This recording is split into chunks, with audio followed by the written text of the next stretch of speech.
بسم الله الرحمن الرحيم. عشر كان سدحد أيام بلاينا وحنصاب برني حروفتي سيدا أكل بحان سيدا الله قرأ سيدا الله دواقه مركا هذا وحنكال لنا لغة سيدا السكود ديسو أو قابك هذا النقطة construction وديستان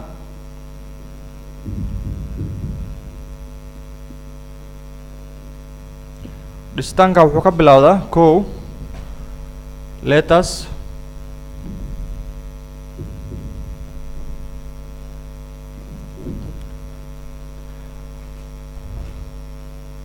words sentences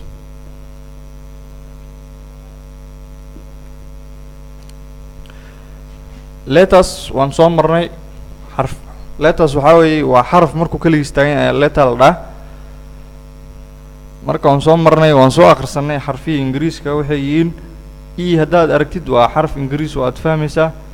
g haddaad aragtid waa xarf ingiriis oo aad fahmaysaa kaligeed taagan meel f sidoo kale waad fahmaysaa I waad fahmaysaa h haddaad aragtid waad fahmi s waa xaraf a waa xaraf marka xuruftan ayaa la isku dardaraa oo waxay noqdaan word مثلا دان تصالة سوقاته دان إيدن سوقاتنا يجيدن حرف أيان وحن كسر صار كرنا word مثلا array E لو دري G لو دري G كلا دان سوقاتنا وحين نقول إسا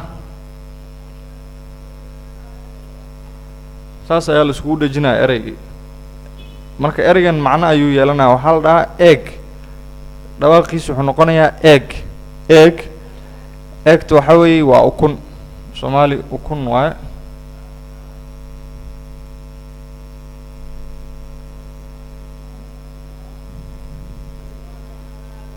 ukun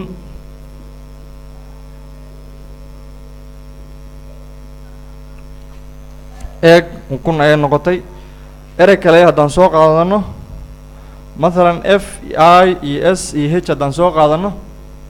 F لو داري I لو داري S لو داري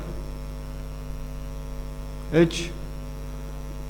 أري أي نصب بحنسة أريجا وحاوي fish مركي السكودو يا حرفي أي معنى يلنا fish وحاوي وملاي مسكلون سيدا كلا الله يقانو fish haddaan tusaale kala soo qaadano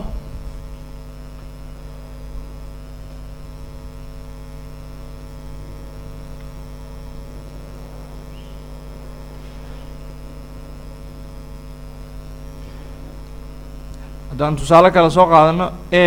haddaan ku darno p haddaan ku darno p kale haddii lagu daro l haddii lagu daro e waxay noqonaysaa apple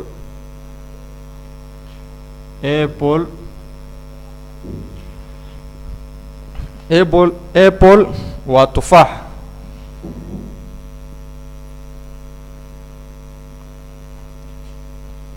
tufaax way apple marka waxaan aragnaa xuruuftii markii la isku daro inay erayo noo soo saarayaan erayo macno leh oon fahmayno waxay yihiin erayadii markii la isku daro erayada markii la isku daro مثلا haddaad soo qaadid ereyga waan bognis waadyaashii waan fiirin letters waan fiirin sentence-ka waxaa weeye waa weerayaal badan la isku daray ayaa sentence la dhahaa ingiriiska مثلا haddaan soo qaadano ereyga the aan apple-kana soo qaadano tufaaxa the apple haddaan dhahno waxay noqonaysaa sentence gaaban marka waa laba erey ayay ka kooban tahay sentence-kan the apple the boy the apple tufaaxi the boy wiilkii marka qaabkaas ayay u dhisan tahay luqadda erey waxay ka soo bilaabatay xarfii markii la isku daro ayaa waxayna siiyaan erayadii markii la isku sii daro ayaa waxayna siinayaan sentence marka qaabkan ayay ingiriiska u dhisan tahay marka luqadda ingiriiska dhan erayadeeda waan fiirin doonaa insha allah inta loo kala qaybiyay inta ka kooban tahay 8 ayay ka kooban tahay part of speech ayaa la dhahaa kaas ayaa noqonaya insha allah cashirkeena afraad ayuu noqonaya insha allah qaabkan ayaa luqadda la iskugu daraa oo erayo xarfiya ayaa erayo noqonayaan erayi ayaa sentence noqonayaan marka waan luqaddani markaas haddaad saan u fahamtid insha allah wax badan ayaa sii fahmi doontaa insha allah. السلام عليكم ورحمة الله وبركاته.